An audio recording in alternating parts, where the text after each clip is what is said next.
கவிதைகள் எழுத நெருக்கம் போதவில்லை என உருகி வழிந்தோடுது என் கைபேசி தொடுதிரையின் எழுத்துருக்கள். கீபோர்ட் செட்டிங்கில் சிட்டிங் போடுது என் தமிழ். என்னத்த சொல்ல, என் விரல்கள் கவிதை தேடி அலைவதை பார்த்து அளவில்லாமல் சிரிக்குது இந்த எமோஜிஸ். எமோஜிஸ் மட்டுமா, ஊரே சிரிக்குது போ. எழுத்துக்களை பிரசவிப்பதும் பின்பு கொல்வதுமாய் என் விசைப்பலகை. இதற்கு சிறை தண்டனையாய் மின்கலன் வற்றி லாக்கப்பில் லாக்கான என் கைபேசி. ஃபுல்லா பேட்டரி டவுன், உன்னால ஃபுல்லா டவுன். மின்னூட்டம் உண்ட பின் கைபேசியை திறக்க கடவுச்சொல்லாய் கேட்குது காதல். காதல் கொடுத்துருவியா? எனக்குள் எவ்வளவு நேரம் ஒளிந்து கொள்வாய்? இதோ உனக்கான கவிதை, காதல் கவிதை.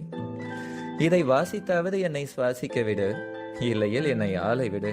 ஆளை விடுறா சாமி, போதும், முடியல. இப்படித்தான் என் கற்பனை பாடாய்ப்படுகிறது உன்னிடம். ராஜா கிங்.